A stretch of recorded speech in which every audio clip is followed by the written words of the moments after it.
বন্ধুরা, আজ তোমাদের কাছে শেয়ার করব প্রিন্সেস কাট ব্লাউজ কিভাবে কাটিং করে। এখানে 1 মিটার লাইলেন নিয়েছি, আমার যতটুকু লাগবে আমি আয়রন করে নিয়েছি, নিয়ে ভাঁজ করে নিয়েছি। এখানে লম্বাই নিয়েছি 14 ইঞ্চি, পুর নিচ্ছি 7 ইঞ্চিতে। এবার এটা দাগ টেনে নিলাম। এবার গলার জন্য রাখবো 3 ইঞ্চিতে, 3 ইঞ্চিতে রাখছি। আর এখানে তেজভাবে 7 ইঞ্চিতে রাখলাম, এটাকে দাগ টেনে নিলাম।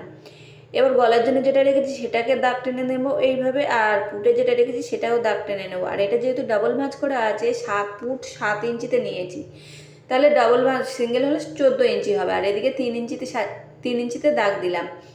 দাগ দেওয়ার পর এখানে পয়েন্টের মাপটা নিলাম, পয়েন্ট হচ্ছে 10 ইঞ্চিতে রাখলাম। আর এখানে রাখলাম 4.5 ইঞ্চিতে। বন্ধুরা, এই 4.5 ইঞ্চিতে রেখে এইভাবে দাগ টেনে নিলাম। আর এখানে 2 ইঞ্চিতে রাখলাম, রেখে এইভাবে ঘুরিয়ে দিলাম। ঘুরিয়ে দিলে এখানে প্রিন্সেস কাটের ড্রয়িংটা মোটামুটি রেডি হয়ে গেছে। এবার ছাতি যা আছে তার থেকে 4 দিয়ে ভাগ করতে হবে। ভাগ করার পর যেটা বেরাবে বসিয়ে দিতে হবে। আর কোমর যেটা থাকবে সেখানে 4 দিয়ে ভাগ করার পর এখানে বসিয়ে দিতে হবে। বসিয়ে দিয়ে এটা বাড়তি কাপড় নিচ্ছি। আর যেহেতু ওখানে 2 ইঞ্চি এখানে গ্যাপিং দিয়ে মানে করে দিয়েছি, টেকেনের জন্য বাদ যাবে। এবার ওদিকে 2 ইঞ্চি আমি বেশি নিয়েছি। আর এদিকে এটাকে কাট করে নিচ্ছি। বন্ধুরা, এটাকে কেটে নিচ্ছি। কেটে নেওয়ার পর এদিকে এটাকে দেখুন লাইলিনের উপর বসিয়ে কিভাবে কাটতে হয়। বন্ধুরা, এখানে ওই ডবল ভাঁজ করা আছে, এইভাবে লাইলিনের উপর বসিয়ে এইভাবে ঘড়ঘড়ি দিয়ে এখানে একটা মার্কার দাগ করে নিচ্ছি।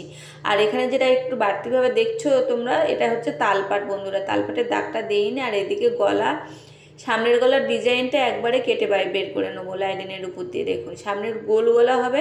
আর এদিকে দেখুন এইভাবে দাগটা দিয়ে নিচ্ছি, ঘড়ঘড়ি দিয়ে দাগটা। তোমরা বুঝতে পারছো না বন্ধুরা, আমি এই চক দিয়ে দাগটা দিয়ে নিলাম, নিয়ে এইভাবে কাট করে নেবো। আর এদিকে একটু সাইডে 1/2 ইঞ্চি করে বেশি রাখছি, আর বাদবাকি কোনো দিকেই বেশি রাখতে হবে না। এইভাবে কেটে নিতে হবে। দেখুন বন্ধুরা, এইভাবে কেটে নিতে হবে। এটা হচ্ছে সামনের প্রিন্সেস কাটের একটা পার্ট বেরিয়ে গেছে। এবার সাইডের পার্টটা বের করতে হবে। সাইডের পার্টটা এই কাপড়ের উপরে রাখলাম, রেখে এইভাবে যেমনভাবে ঘড়ঘড়ি দিয়ে দাগ দিচ্ছে ঠিক ওইভাবে দাগ দিয়ে দিয়ে এইভাবে কেটে নিতে হবে। দেখুন বন্ধুরা, এটাকে আর ঘড়ঘড়ি মানে চকের দাগ দিলাম না, এটা আমি এইভাবে কেটে নিলাম। এটা ঘড়ঘড়ির দাগ বোঝা যাচ্ছে, আমি কেটে নিলাম। বন্ধুরা, এটাকে কেটে নেওয়ার পর এইদিকে পিছনের গলার ডিজাইনটা যেটা হবে সেটা একবারে কেটে বের করে দেবো। আর এটা বাড়তি যেটা নিয়েছি সেটা এইভাবে কেটে বের করে দিচ্ছি, যেহেতু সামনের পোর্শনটা একটু 2 ইঞ্চি বাড়তি রাখতে হয়। এবার পিছনের গলা 10 ইঞ্চিতে কাটতে হবে। বন্ধুরা, এই পিছনের গলাটা হবে গোল গলা, ঠিক এরকমই গোল গলা। আর গোল গলাটা করে নিলাম, করে নিয়ে পিছনের গলাটা কেটে নিলাম। কেটে নেওয়ার পর মানে এটা হচ্ছে আমি যখন কাটিং করি বন্ধুরা, লাইলিনের উপরে কাটিং করি। লাইলিনের উপরে কাটিংটা করলে ব্লাউজটা সুন্দর হয়। এবার মেন কাপড়ের উপর বসালাম, বসিয়ে একটা একটা পার্ট বসিয়ে কেটে নেবো। বন্ধুরা, এই পিছনের পার্টটা বসিয়ে কেটে নিলাম। এবার সামনে দুটো পার্ট বসিয়ে কেটে নেবো এইভাবে।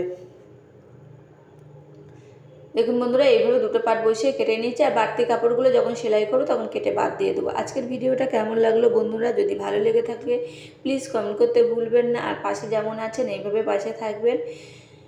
আর কেমন হয়েছে কমেন্ট করে জানাবেন বন্ধুরা।